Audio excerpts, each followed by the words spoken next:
Are you having a hard time figuring out what to get Dad for Father's Day? You should check out Row 1 Brand's Vintage Pictorum Gallery. They have America's best sports art. With over 7,200 historic sports prints, you're assured to find something unique for Dad this Father's Day. Instead of a boring old tie, get him a historic baseball photo taken by Henry High Sandham at the historic Polo Grounds Stadium in New York City during the 1894 Temple Cup. Or, if he's an NFL buff, check out the 1963 vintage NFL poster. These are so good looking that you'll be amazed how they turn out. Shop now at sportshistorynetwork.com/row1 and save 15% off your order. The men that play the game of football are superior athletes that just enjoy and have a great passion to play the game. But they also have some other great talents and skills that may not be known. Today, Joe Ziemba of When Football is Football joins us to talk about the great number 93s and some of their awesome stories. Coming up in a moment. This is the Pigskin Daily History Dispatch, a podcast that covers the anniversaries of American football events throughout history on a day-to-day basis. Your host, Darren Hayes, is podcasting from America's North Shore to bring you the memories of the gridiron, one day at a time. So as we come out of the tunnel of the Sports History Network, let's take the field and go no huddle through the portal of positive gridiron history with pigskindispatch.com. This podcast is part of the Sports History Network, your headquarters for the yesteryear of your favorite sport. You can learn more at sportshistorynetwork.com. Hello, my football friends. This is Darren Hayes of pigskindispatch.com, your portal to positive football history. And we have our Jersey by Numbers series kicked off once again. We are up to jersey number 93, and we have our good friend Joe Ziemba joining us. Joe Ziemba, welcome back to the Pigpen. Thank you, Darren. And boy, those who love defense will certainly enjoy this episode. We have the Sack Masters, some of the greatest defensive ends and defensive tackles of all time. Of course, we've got the unusual ones, too. We have a gentleman who got in trouble for chasing Brett Favre around and got in big trouble for that, even though that was supposed to be his job. We have another one who was the president of the Players Association for 8 years. We even have a young adult author whose books were made into a Netflix series. So we're ready and raring to go for this one with the Sack Masters. Boy, your tease tonight really has me on the edge of the seat. I can't wait to hear these stories. I guess we'll start off where we always do, the Pro Football Hall of Fame, and we have just one number, and that is John Randall, that is in Canton, Ohio at the Great Museum. And I learned something earlier this week, Joe. I learned, because I was noticing, these 90s had, one or two or maybe zero Hall of Famers in them. And I didn't realize that the NFL somewhat outlawed numbers in the 90s for a long period of time until like 1973. And then again in 1984 with some rules changes. I didn't realize that players couldn't wear the 90s. Yeah, I didn't know that either. Great job, Darren. You're always keeping us up to date. Yeah, I guess 1984 was a big one, and I don't even remember it happening. But they allowed linebackers because of the advent of the 3-4 defense. Before that, linebackers were only allowed to wear numbers in the 50s, but they were running out of those numbers real quick with that 3-4 defense when teams were putting 11, 12 linebackers on a roster. So that was my sleuthing this week. I love it. Thank you. Okay, so where do you want us to begin tonight, Joe? Well, maybe with our lone Hall of Famer that I could find, who would be John Randall. Of course, just an awesome defender and fearsome looking. He had eyes that would pierce through his defender, and he wore a lot of that eye black, so it looked like war paint. Very fearsome defender, 7 times a Pro Bowler, 14 years that he wore number 93, and had a great reputation, even from teammates and his own defenders that would offensive players that would go against him. One of the good quotes I found was from the Vikings defensive line coach, who said that John Randall is the best defensive lineman in football. And another good quote was from former Packers coach Mike Holmgren, who talked about him as being that John's very cruel to most quarterbacks in the league. And a lot of that came from what I just mentioned, him chasing Brett Favre around. It came from a commercial the two wore, and the ad began with Randall was sewing some kind of garment, which he later revealed was the Packers Brett Favre jersey. And then subsequently would show him locked in a backyard chasing around a chicken wearing the Brett Favre jersey.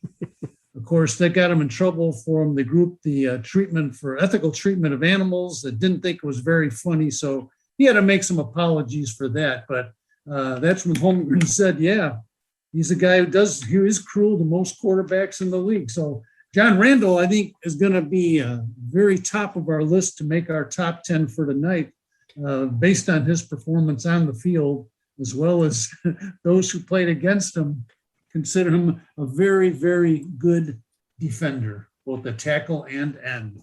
Yeah, clear cut number one. What a great career he had. Most of it being with the Minnesota Vikings from 1990 all the way through 2000.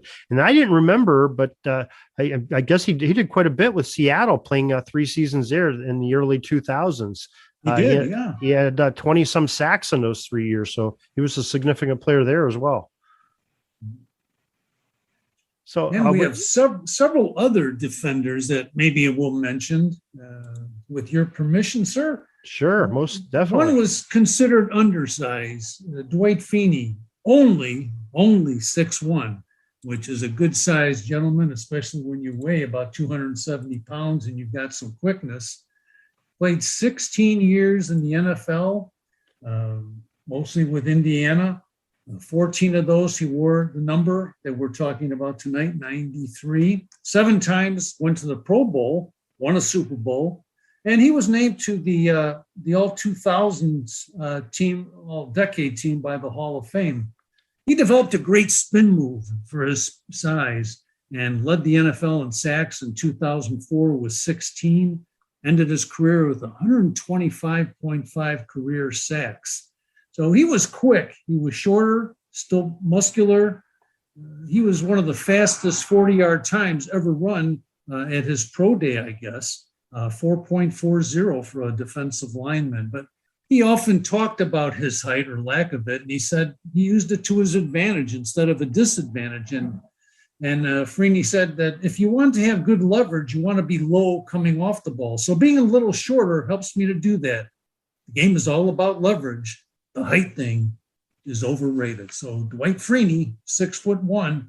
Now I'm going to put him on our list for tonight too, Darren, based on those 7 trips to the Pro Bowl that he made. And as we mentioned, led the league in sacks back in 2004 with 16. Yeah, definitely a great player. But it's funny, though, that he was considered too small because he's almost the exact height and weight that John Randall was. I mean, John Randall started that's right, yes, a decade earlier, but they were within 2 pounds of each other, both at 6'1". So it's funny that they say that. But yeah, Feeney, I didn't realize. I knew that he was fast, but I didn't realize that Dwight Freeney ran a 4.4 at the combine. That's really quick. Very, very quick. Yeah, one of the all-time best for defensive linemen. Okay, I definitely agree putting him on our list too. Which direction would you like to go to next? Well, maybe we'll keep with some of the defenders, which I think is going to dominate us tonight. And next we have the man everyone loved to hate, unless he was on your team. I know as someone in Chicago when he played for Detroit that and Dominic Kinsu was the chief and a very, very tough defensive tackle, 6'4", 313 pounds. The last 7 years that he's played, he's worn number 93. Won a Super Bowl 5 times. He went to the Pro Bowl. 2010 Rookie of the Year on defense. And in 2015 was the highest paid defensive player in history. But as we said, teams love to hate him. He had a couple of problems. Stomping on a ball player on the other team, perhaps, was one of them. But you love him if he's your teammate. He was the first Lions rookie to start a Pro Bowl since Barry Sanders. And I know our friend Mr. Chapman, who's a Lions friend on the Sports History Network, probably knows that. And he did have some challenges that people say were with his composure, although Kyle Vandenbush, one of his teammates who we're going to talk about in a little bit, said, kind of defending him when they played with each other. He said any personal fouls he's had in the past were in the context of a play.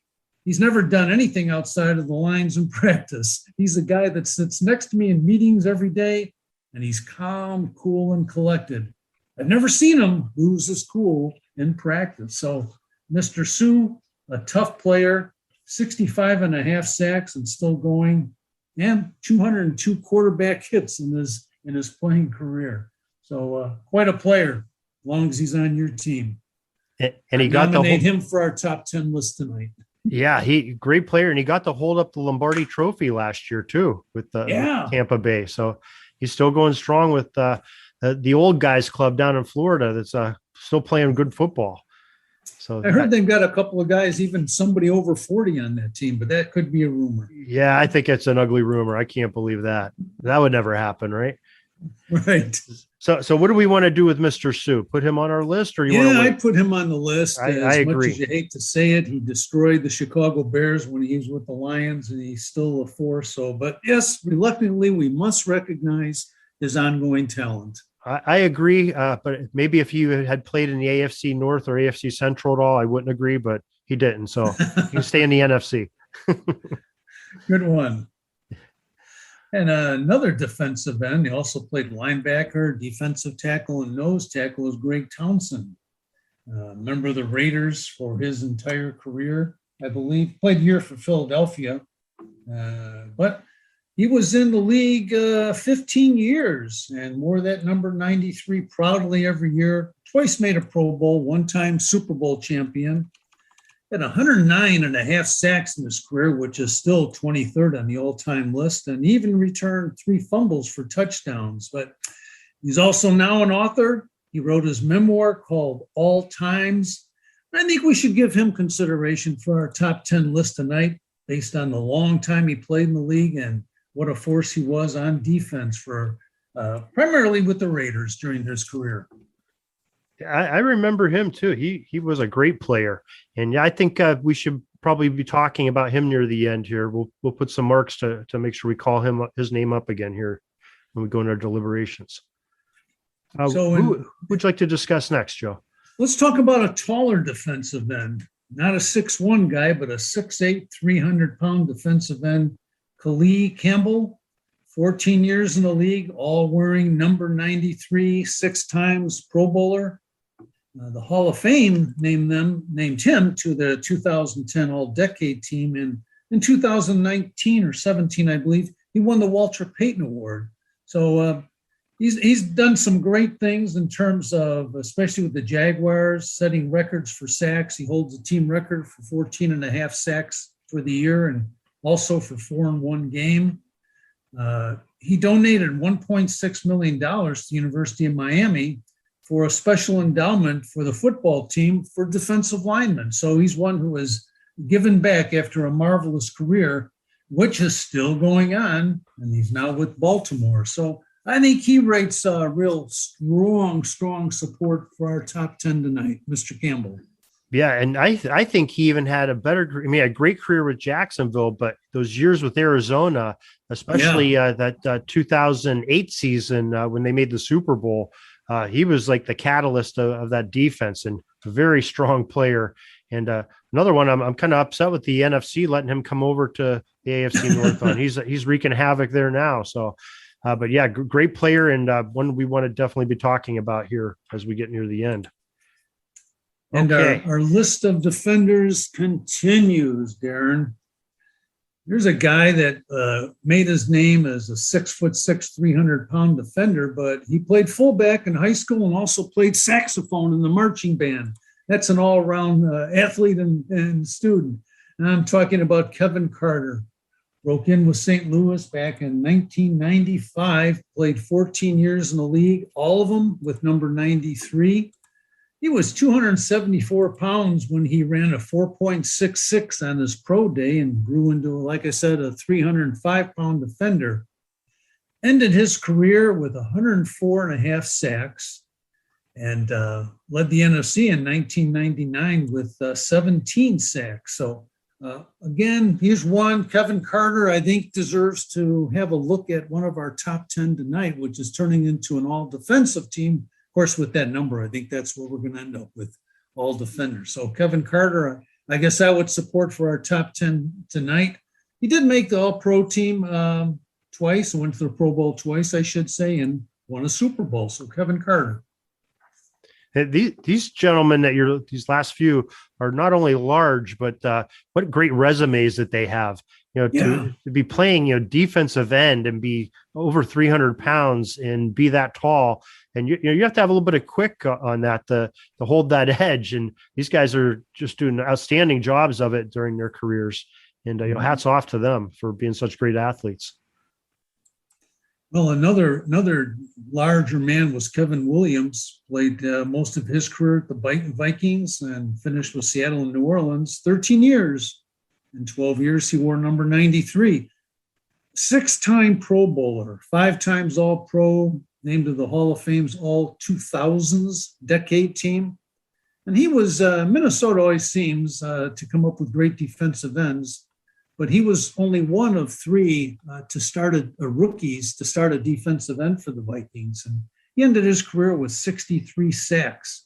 And based on that multitude of Pro Bowl years, I would like to nominate Kevin Williams to be on our top 10 list tonight. Yeah, I think he's definitely a natural pick to go in as our 4th pick that we're selecting here to be on there. Yeah, great player. They had another Williams on the team at the same time, and they were really a force to be reckoned with on that Vikings line, weren't they? Absolutely, yes. They weren't related, but I know they were both named Williams. It's tremendous players.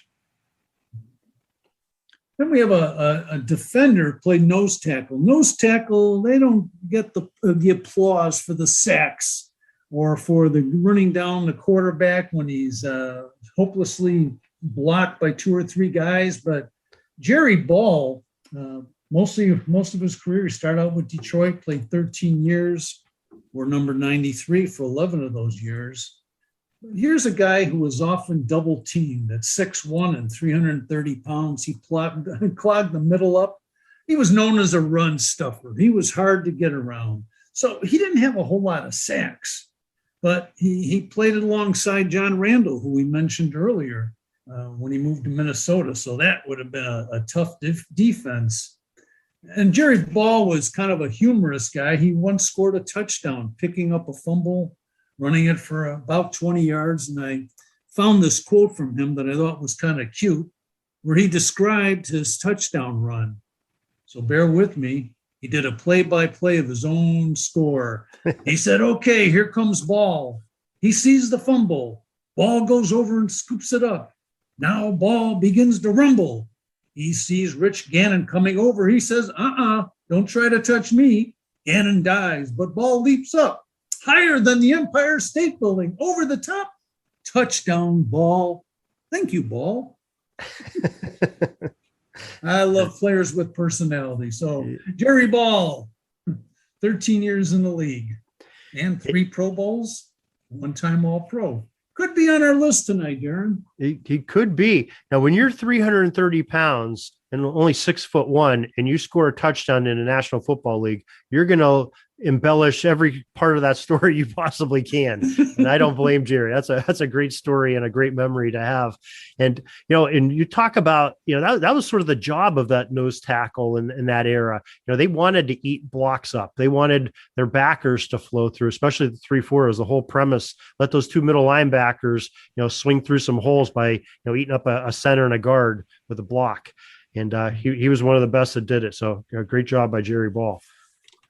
It's fun when I mentioned having some personality, and what a thrill for a lineman to score in the National Football League. He is probably one of the largest men that's ever scored a touchdown, I would imagine, in the NFL. That's a big dude. The fact that he leaped over the Empire State Building to get in the end zone was pretty impressive.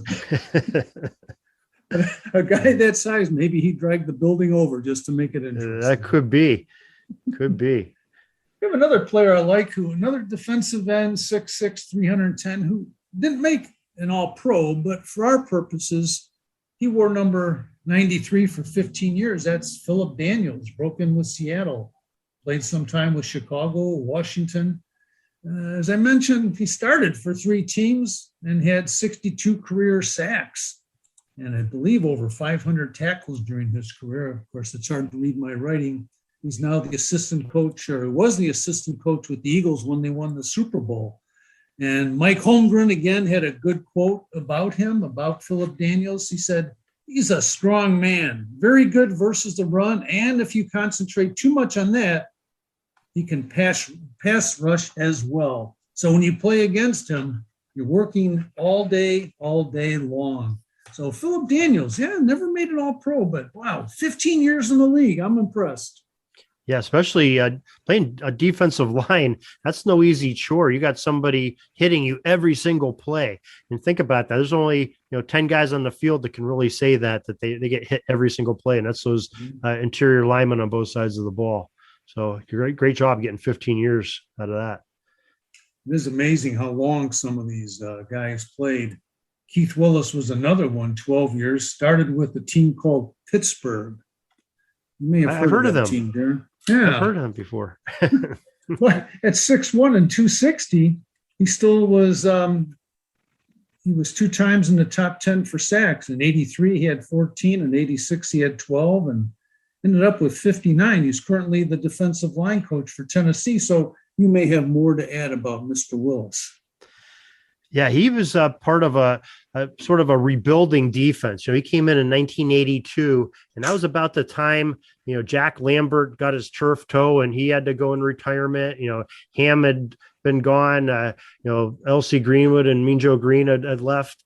So he was sort of that resurgence of the Pittsburgh defense, that star that they were really looking for. And he really lived up to the billing, too. He didn't have a great supporting cast at the beginning of his career, but towards the end there, they were starting to build something special there at the end of the 1980s, early 1990s, when Bill Cowher became the head coach and got a lot more help on defense. And his numbers somewhat They stayed pretty steady, but they declined a little bit because he had so much other help around him that could get in on the quarterback. But he was definitely the centerpiece of the defense while he was there. Yeah, 12 years in the league. So very impressive. Okay, where do we want to go next, Joe? Well, a couple more defenders, surprisingly. The best nickname, which is the longest one I've found in a long time, was a player.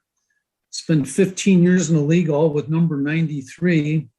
And he liked to be called the man who would be king. And I'm talking about Trace Armstrong. Broke in with the Bears. That's how I remember him. Played with Miami and Oakland. He had 106 sacks during those 15 years.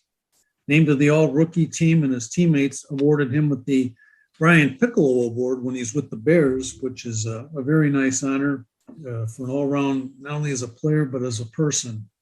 And as we mentioned at the start of the program tonight, he was president of the National Football League Players Association for 8 years. He's now a sports agent with a lot of very visible clients. Ended his career with 106 sacks throughout those 15 years, wearing number 93. And didn't have a lot of all-pro honors. He made 1 Pro Bowl, but certainly was an influence every team he played with. Yeah, I wonder if he's now a sports agent. I wonder if he represented himself when he was a player. Maybe that's where good question. He may have, yeah. So I know there's a few of them that do that. So if they're smart, they save a lot of money that way. That's for sure. They do. Good percentage. Especially when you're that size, doing the negotiating yourself might not be a bad idea. 275 They might tend pounder. to intimidate whoever's on the other side of the table. Very true. Very true. All right. We will take a look at him again later on here. And who do we have next, Joe? Next, we mentioned him earlier, Kylan Vanden Bosch, and defensive end from Nebraska, 3-time Pro Bowler. He was a fullback in high school, but ended up his NFL career with 58 sacks. Long 12 years in the league, all wearing number 93. And he came back from 2 ACLs. I mean, 1 on each knee. He may have had more surgeries, but I'm always impressed when I see where someone can come back from that and be a force on the team. A lot of years at defensive end. Had a good number of sacks, 58 sacks.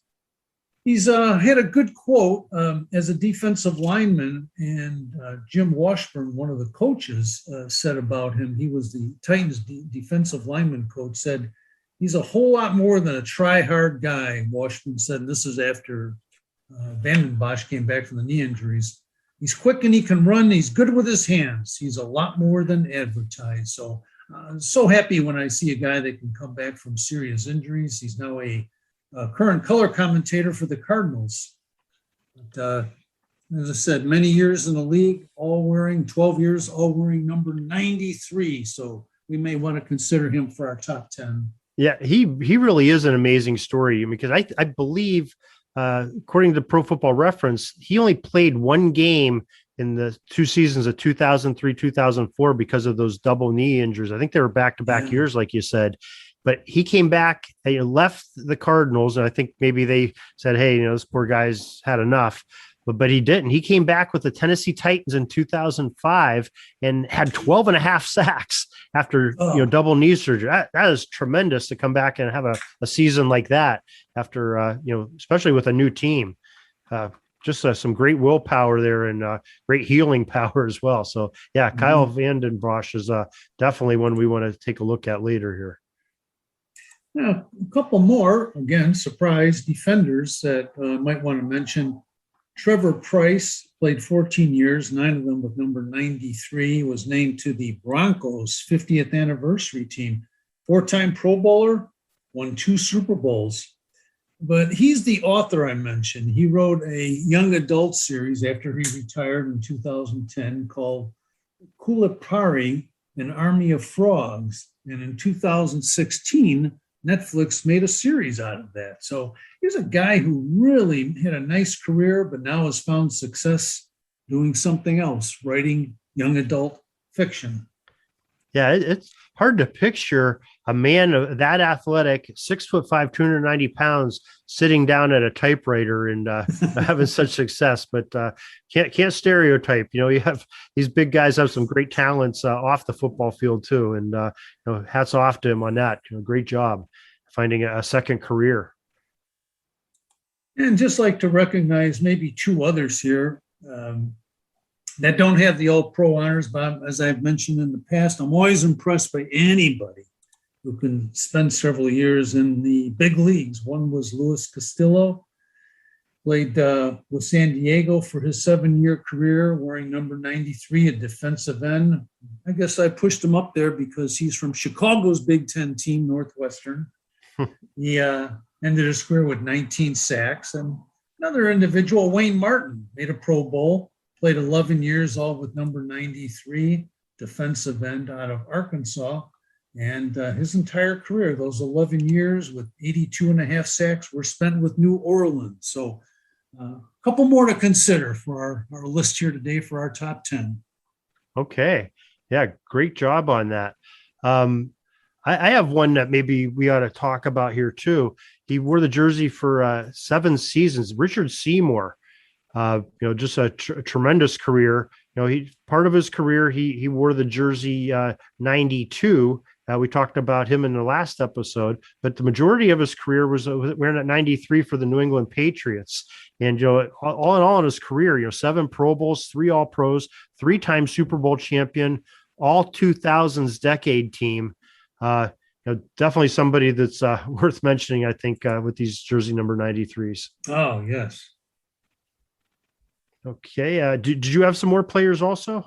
No, I think that would be about it. It was a lot of fun looking into defenders to see how extraordinary they were and all that it takes to going in to be a great defensive player that the folks we talked about had possessed that ability, and some overcame height restrictions, maybe weight, overcame injuries, to prevail on the football field. So a very impressive group. Yeah. Did we talk about Gerald McCoy? Because I don't think we did. No. No, but because he's another one maybe we ought to look at. 6 Pro Bowls to his name, and all pro, defensive tackle. I remember him playing quite a bit, Tampa Bay Buccaneers 2010 through 2018, and had a cup of coffee with Carolina, and also one with the Raiders. He's with the Raiders this year. So he's still playing. And has 59 and a half sacks to his credit, but another big body in the center of a line everywhere he's played. 6 Pro Bowls is nothing to shake a stick at here. So I think he's another one. He's another one that we probably ought to keep an eye on here. Yes. So, okay. So I think we might be ready to go into some deliberations here and try to figure out who we want to put on our top 10. And just to review, we've already put 4 men on we've agreed to. John Randall, our sole Hall of Famer. Dwight Freeney, who probably will be a Hall of Famer real soon. Ndamukong Suh and Kevin Williams are who we have on there so far, Joe. Yes. Do you go through the list of who we said we wanted to talk about again also? Yeah, I think those, and I like Gerald McCoy, and thanks for bringing him up. No problem. Pro Bowl 6 times.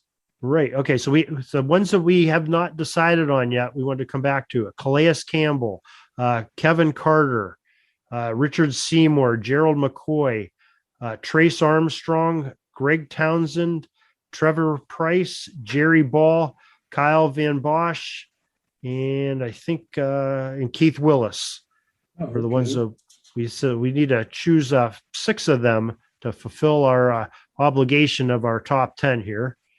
And I think I'm going to vote Gerald McCoy as being maybe our 5th player. Yes. Those numbers. Okay. So there's 5. McCoy is good. And I like Kevin Carter as well. Oh, right. Yes. Okay. So there's our 6th.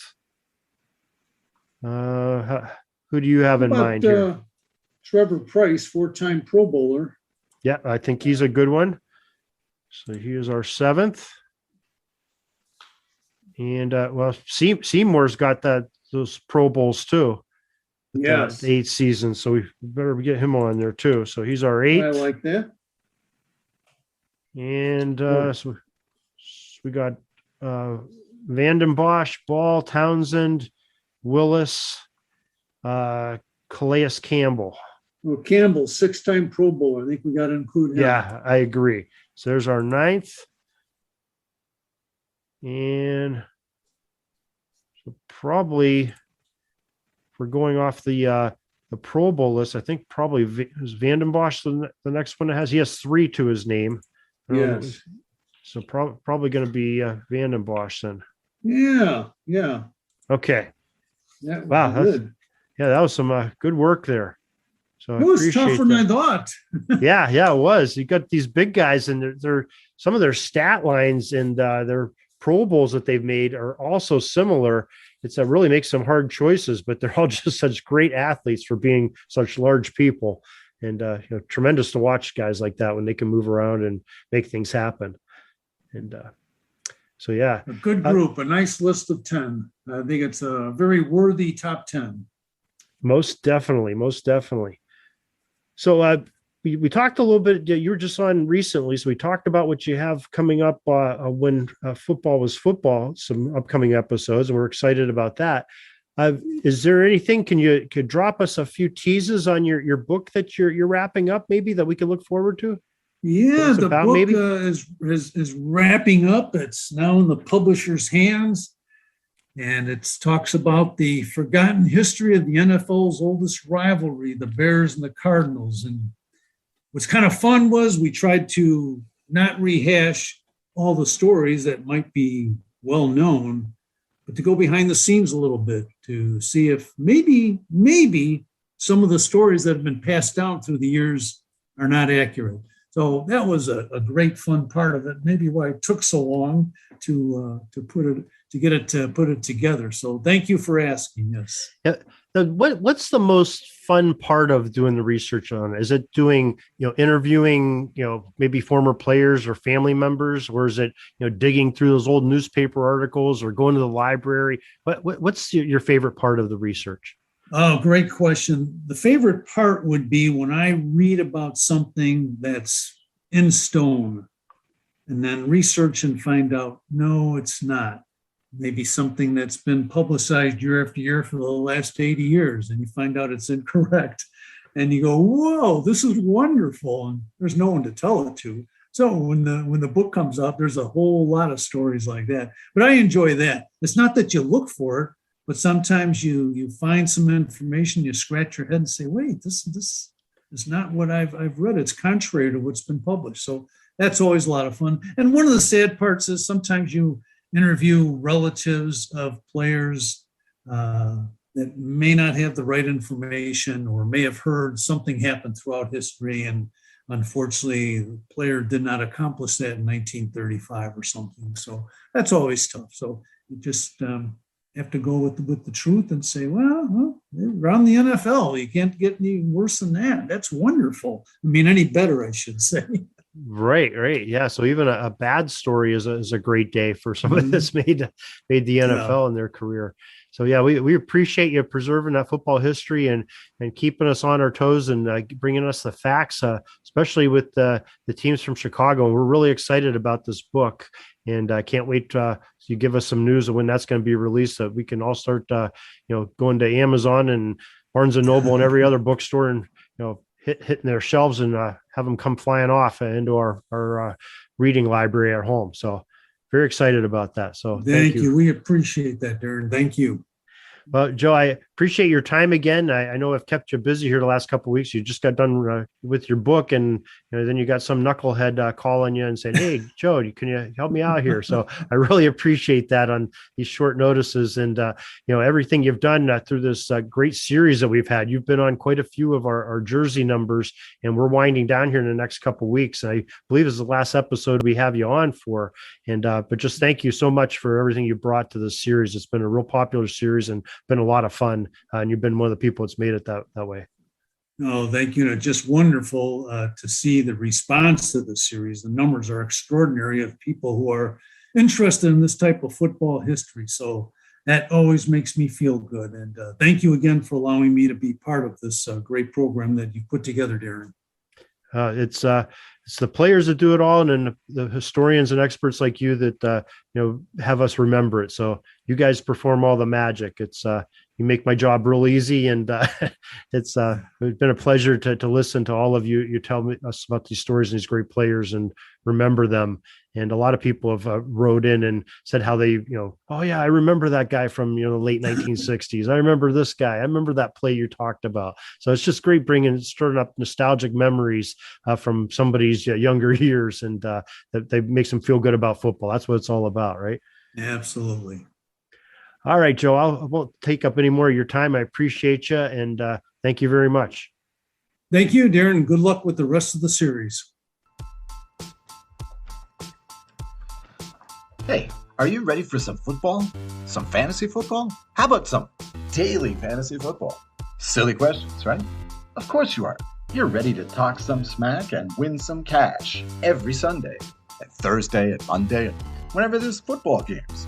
The Sports History Network invites you to play your daily fantasy football this season at ThriveFantasy.com.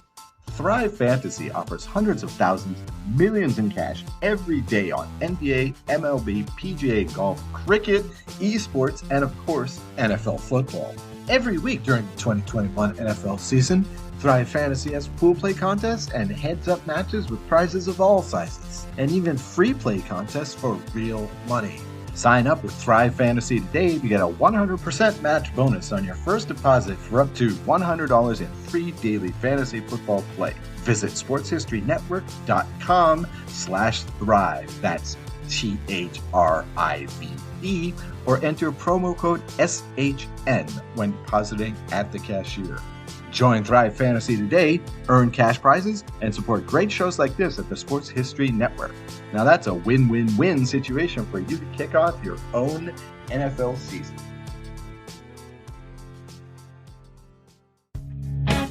Peeking up at the clock, the time's running down. We're going to go into victory formation, take a knee, and let this baby run out. Thanks for joining us. We'll see you back tomorrow for the next podcast. we invite you to check out our website, pigskindispatch.com, not only to see the daily football history, but to experience positive football with our many articles on the good people of the game, as well as our own football comic strip, Cleat Marks Comics. Pigskindispatch.com is also on social media outlets, Facebook, Twitter, Instagram, and don't forget the Pigskin Dispatch YouTube channel to get all of your positive football news and history. A special thanks to the talents of Mike and Jean Monroe, as well as Jason Neff for letting us use their music during our podcast. This podcast is part of the Sports History Network, your headquarters for the yesteryear of your favorite sport. You can learn more at sportshistorynetwork.com.